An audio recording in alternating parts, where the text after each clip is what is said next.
السلام عليكم ورحمة الله وبركاته. حياكم الله جميعا في برنامجكم الجديد الغرفة الخضراء المعروفة باللغة الإنجليزية ب The Green Room. في هذا البرنامج إن شاء الله سنتحدث عن قضايا فلسفية بمنظور ديني، ويشرفني بحضور الشيخ العلم من حماة العقيدة الإسلامية من مواجهات فلسفية، الشيخ عبد الله العجيري. كيف حالك يا شيخ؟ حييك يسلمك. مرحبا وسهلا. كيف كانت رحلتك إن شاء الله؟ جيدة؟ كل شيء ممتاز الحمد لله. يعطيك العافية. الشيخ العجيري شيخ ومهندس، حصل على بكالوريوس في أصول الدين في جامعة الإمام، وحصل أيضا على بكالوريوس آخر في الهندسة في الحاسب الآلي كذلك في الهندسة، وألف كتبا، فألف كتابا اسمه ميليشيا الإلحاد وزخرف القول، وكتب أخرى. طبعا إن شاء الله يكون رابط في الديسكريبشن بوكس بأسماء كتب الناس إن شاء الله. فشيخ، نبدأ بالحديث. قال النبي صلى الله عليه وسلم في حديث: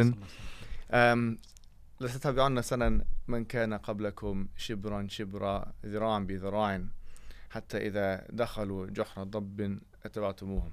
الآن نرى في الغرب يا شيخ، نرى طبعا النبي صلى الله عليه وسلم هنا نبهنا على أن المسلمون سيقلدوا اليهود والنصارى في تصرفاتهم الدينية. ونرى في الغرب الآن، في بريطانيا وفي أمريكا، نرى كثير من النصارى يلحدون، يكونوا ملحدين، يعني يرتدون عن دينهم. فهل ترى نفس هذه الظاهرة في الشرق الأوسط؟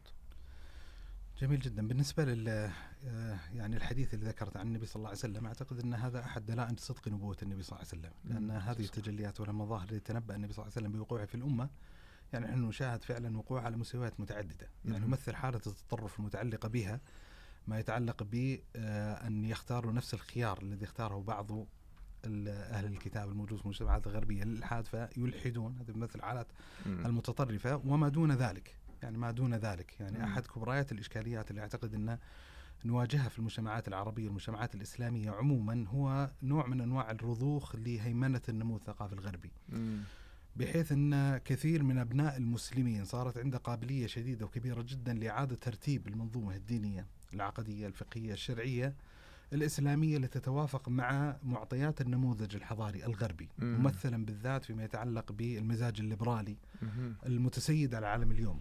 صحيح. وبالتالي لما يتكلم الإنسان مثلا عن قيمة الحرية، عن قيمة الفردانية، على سبيل المثال عن تجليات متعددة متعلقة بالأحكام الشرعية، سيجد الإنسان أن أحد كبريات الإشكال وأحد كبريات مناطق الانحراف الموجودة عند عدد كبير من أبناء المسلمين عائد في حقيقته إلى مجرد هيمنة هذا النموذج الحضاري الغربي.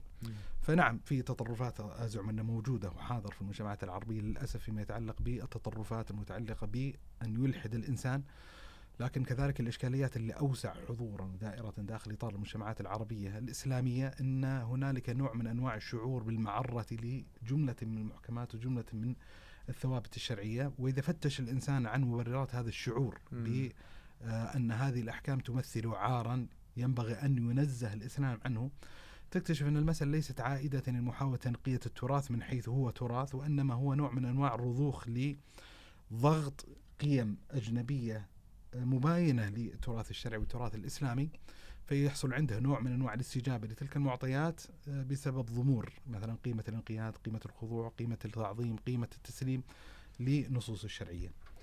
وبالتالي يعني هل هذه الإشكالية حاضرة وموجودة يعني على هذه المستويات المتعددة؟ أنا أزعم نعم أنها إشكالية موجودة بطبيعة الحال. سبحان الله. يعني ممكن نقول أن الفترة التي جاءت من بعد الاستعمار، يعني طبعا الاستعمار الغربي، وفي هذا الاستعمار تشربت العرب من أيديولوجيات الغرب، ومن ضمنها طبعا ذكرتها يعني الليبرالية، ومن أجلها يعني كثير من العرب ينظرون إلى أنفسهم بنظرة دونية، وينظرون إلى السيد الغربي العبقري يعني الذكي بنظرة يعني كأنهم يريدون أن يقلدوهم كما جاء في الحديث. فما علاج ذلك يا شيخ؟ والله هو الجزء من التوصيف اللي ذكرته صحيح أظن لحقبة تاريخية معينة، يعني بمعنى أن لما حصل الاستعمار وحصلت الهزيمة والنكسة العربية طرح أحد أكبر الأسئلة اللي طرحت داخل إطار المجتمعات العربية سؤال لماذا تأخر المسلمون وتقدم غيرهم. هذا سؤال كان حاضر. فأحد أكبر الإجابات الإشكالية في التعاطي مع هذا السؤال أن أحد المسببات الكبرى لتحقق النهضة في المجتمعات الغربية أن اختارت خيار العلمنة على سبيل المثال والعلمانية، مبدأ مباعدة الدين وفصل ما يتعلق بالحياة عن الدين، بما يستوجب منا نحن كمسلمين كذلك إذا أردنا أن نلحق بركب الحضارة نتخلى عن القيم الشرعية، نتخلى عن القيم الإسلامية. فهذا مثلا أحد المعطيات الأساسية المتعلقة. ولذا مثلا عنونت أحد الكتب المعبرة ليس عن هذه الإشكالية بس إن مستحضرة هذا الإشكال لحد ما، كتاب مشهور جدا في تاريخ الحالة الفكرية العربية لأربرت حوراني اسمه النهضة العربية أو نهضة الفكر العربي في عصر الليبرالية. هذا هو العنوان، في عصر الليبرالية. واللي يقرأ في الكتاب يجد فعلا أن كبريات أو كبرى الشخصيات المؤثرة في المشهد العربي في ذلك السياق الزمني عقب يعني أو أثناء وعقيب ما يتعلق بمرحلة الاستعمار الغربي للمجتمعات العربية كانت متأثرة لحد كبير بكثير من القيم الحضارية الغربية في ذلك الزمن. لكن زي ما ذكرت في بداية الجواب أن ترى بالنسبة إلي هذه الحالة تمثل نوعا من أنواع الحقبة التاريخية الماضية أكثر من التعبير عن اللحظة الآنية.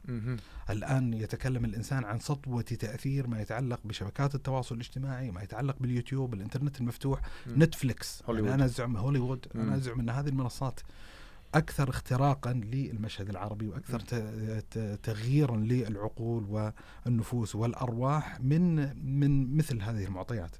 يعني عامة الإشكاليات اللي أظن تعصف بكثير من القواعد الشبابية لما يفتش الإنسان في المنصات اللي تشربوا من خلالها مثل هذه المعطيات الفكرية لن يجد إلى حد لا بأس به أن الإشكالية عائدة إلى المطالعة، إلى قضية القراءة، إلى المتابعة الفكرية، المتابعة الثقافية، بقدر ما هو تلقى لون من ألوان الفكر، لون من ألوان الثقافة ممزوجة بقيم الإمتاع عبر منصات الإعلام الجديد.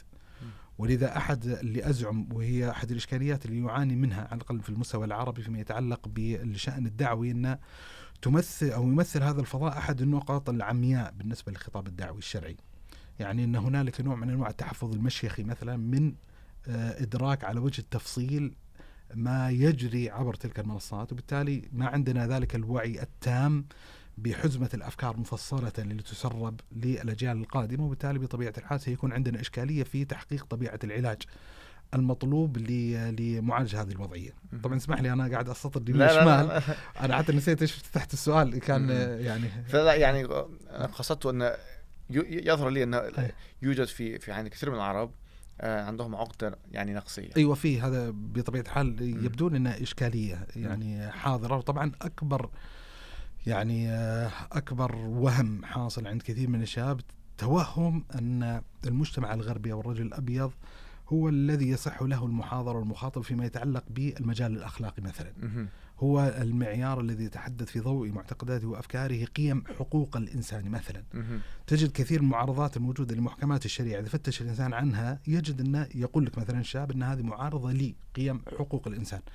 لمفتش الإنسان في طبيعة تلك القيم ومرسم ملامحها ومرسم خارطتها سيجد أنها ليست هي في النهاية تمثل نوع من أنواع التوافق الإنساني البشري، وأن المجتمع الدولي حقيقة هو اللي عبر عن هذه القيم وجعلها هي معيار الحقوق سلبا وإيجابا بقدر ما هي الحقوق التي فرضت من قبل مجتمعات وأريد للعالم كلها أن ينساق في ضوئها. ليس بطبيعة الحال المقصود الحين اللي هو مناقضة مفصل ما يتعلق بهذه الحقوق أن كل واحد فيها أمر باطل، لا بطبيعة الحال جزء لا بأس به منها يمثل نوع من أنواع المجال الخلقي المشترك إنسانيا من فطرة الله عز وجل الأصل نؤمن بها.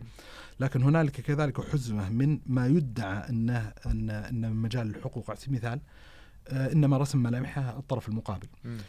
فاللي يتابع بالنسبة إلي ما يتعلق بطبيعة الحضارة الغربية بكل تفاصيله وتجلياته خصوصا في السياقات التاريخية، تقييمي الذاتي أن أبعد من يحق له المحاضرة فيما يتعلق في هذا المجال وأن ينسم للبشرية معيار ما هو أخلاق وليس أخلاقيا هو الرجل الأبيض. أنا عندي كتاب ترجمته اسمه هيروشيما لمؤلف اسمه جون هيرسي.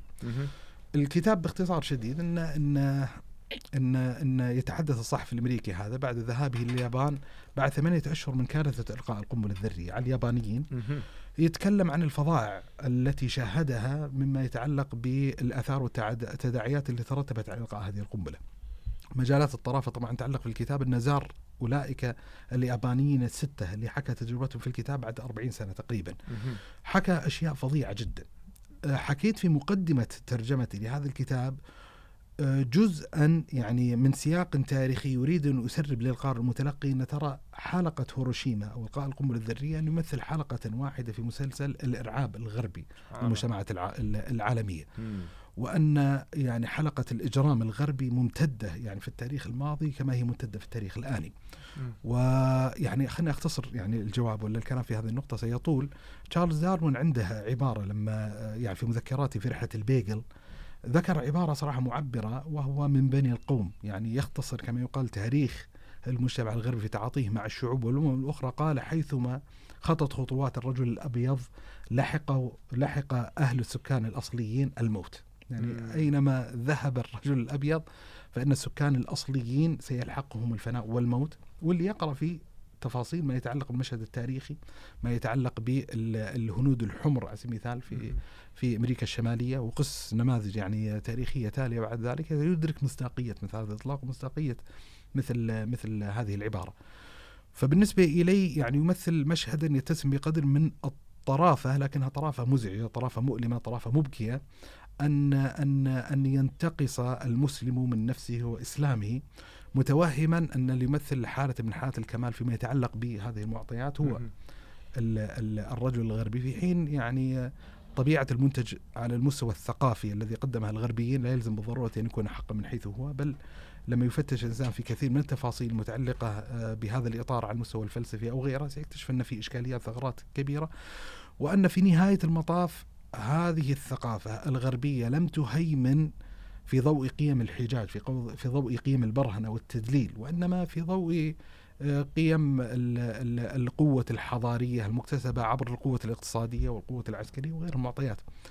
وأي مراقب طبعا للحالة الفكرية سيدرك بالضرورة أن غلب الطرف على طرف آخر ثقافيا لأنه استظهر عليه بالقوة الاقتصادية والعسكرية ليس مبرر موضوعيا لتلقي هذه الأفكار، لأن عالم الأفكار إنما يصححها أو يبطلها طبيعة البرهنة وطبيعة الحجاج وطبيعة الأدلة. لكن واقع الحجة الغربية، واقع غلبة المزاج الليبرالي عالميا ليست معطياته وحقيقتها ناشئة من معطيات معرفية بقدر ما هي ناشئة من معطيات أجنبية على المجال المعرفي بالكلية، بحيث يحتاج الشاب قليلا أن يتأنى، أن يتريث، أن يحاكم تلك التصورات، تلك الثقافات إلى مثل الأدلة والبراهين والحجاج، وسيتكشف بإذن الله عز وجل له أن تتسم كثير من الطروحات المتعلقة بهذا المجال بالاهتراء، بالهزال، بالضعف الشديد، وأن سطوة التأثير إنما تخلقت عبر تطبيع تلك الرؤية وتلك الفكرة على المشهد العالمي.